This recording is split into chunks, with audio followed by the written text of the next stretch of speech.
Je m'appelle Michael. J'ai pour passion la nature. J'en ai d'ailleurs fait mon métier. Je suis garde forestier. Je suis actuellement en vacances, donc inutile de vous dire où je me trouve. Eh oui, vous avez raison. Je me balade dans une magnifique forêt. Quand tout à coup, une idée me vient à l'esprit. Demain, c'est décidé. Je prends mes affaires pour aller dans une autre forêt non loin d'ici, pour y passer la journée. Mais ça veut dire qu'il faut que je rentre, pour me reposer, car demain, une rude journée m'attend. En rentrant chez moi, je bois un café, tout en me reposant un peu. Puis ensuite, je commence à préparer mes affaires pour ma balade du lendemain. Je prends pas mal de choses avec moi, car je me situe en montagne, et le temps là-bas est très changeant, et il faut être à la fois prévoyant et vigilant aussi. Je mets des aliments non périssables dans mon sac, comme des petits gâteaux secs, des chips, etc. Et pour ma nourriture fraîche, je la mettrai demain matin. Mais pour le moment, tout est fin prêt pour ma magnifique balade du lendemain. Il commence à se faire tard. Nous sommes en automne, et au mois d'octobre, il fait nuit plus tôt. Donc, je décide de dîner.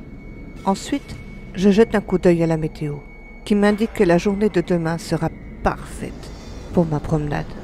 Je suis heureux. Je bois un thé, puis je vais me coucher, histoire d'être en forme pour demain. La nuit se passe sans encombre. J'ai dormi comme un loir. Je me réveille doucement, la tête déjà remplie de bonheur à l'idée de cette journée qui s'annonce magnifique. Le soleil brille, il ne fait pas trop chaud, bref, le temps idéal pour moi. Je prends un petit déjeuner assez copieux, je vais à la douche et je prépare le reste de mes affaires. Puis je prends ma voiture et c'est ainsi que le voyage débute. Je me gare sur le parking en bas d'une montagne. J'aperçois la magnifique forêt qui m'appelle déjà. Je prends mes affaires et je commence doucement à m'enfoncer dans celle-ci. La nature est splendide dans cette saison. Les couleurs changeantes des feuilles et de l'endroit où je me trouve est magnifique. Les rayons du soleil perçant ainsi les branches des arbres me poussent à contempler cette nature à la fois si pure et majestueuse. Je marche depuis maintenant pas mal de temps.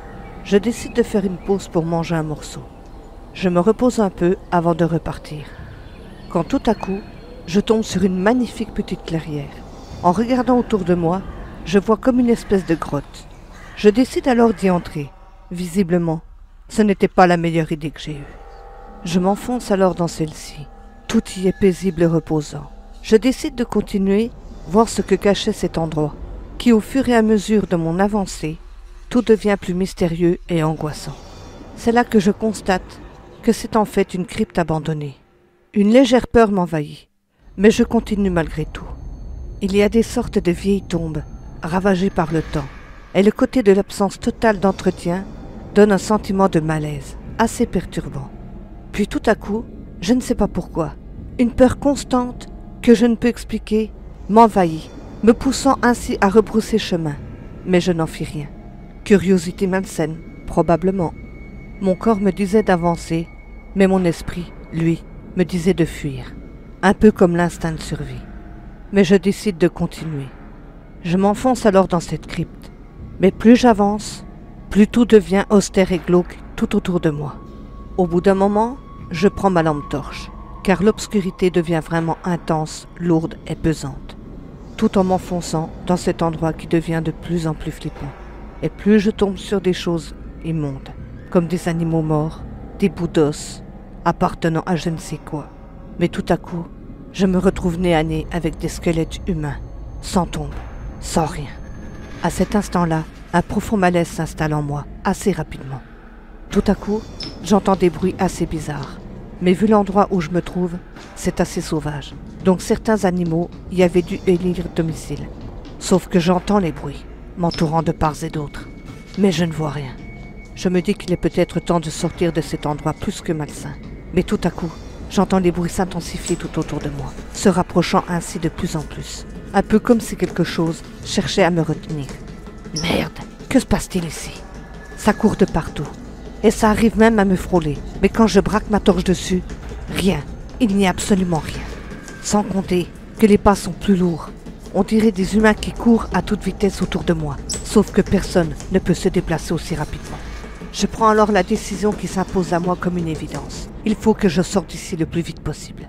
Mais je sens des mains me repousser violemment. au fond de cet endroit maudit.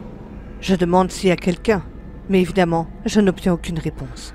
Quand tout à coup, je vois une femme apparaître non loin de moi. Mais, je suis confus, car elle n'est pas comme les autres humains. Elle se rapproche alors de moi. C'est à cet instant que je constate qu'elle ne marche pas. Elle flotte littéralement. Ses pieds ne touchent même pas le sol. Bordel, mais qu'est-ce que c'est que ça? Je ne crois pas aux fantômes et autres superstitions, mais force est de constater que je fais bel et bien face au fantôme d'une femme. Elle me fit signe de la suivre. Cela me paraît clairement pas une bonne idée. Mais bon, je m'exécute malgré tout. Tout à coup, je me retrouve dans une espèce de pièce reculée de tout. D'où s'échappait une horrible odeur de chair en décomposition. Je balaye la pièce avec ma torche.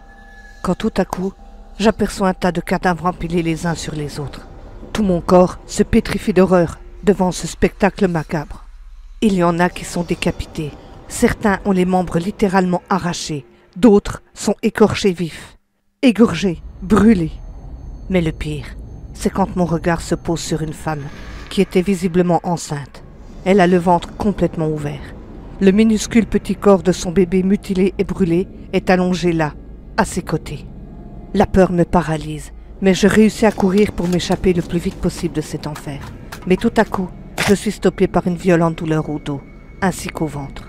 Je sens du liquide chaud dégouliner de mon corps. Je regarde alors mon ventre, d'où sortait un énorme katana qui m'a traversé de part en part, d'où mon sang s'échappait d'une plaie béante.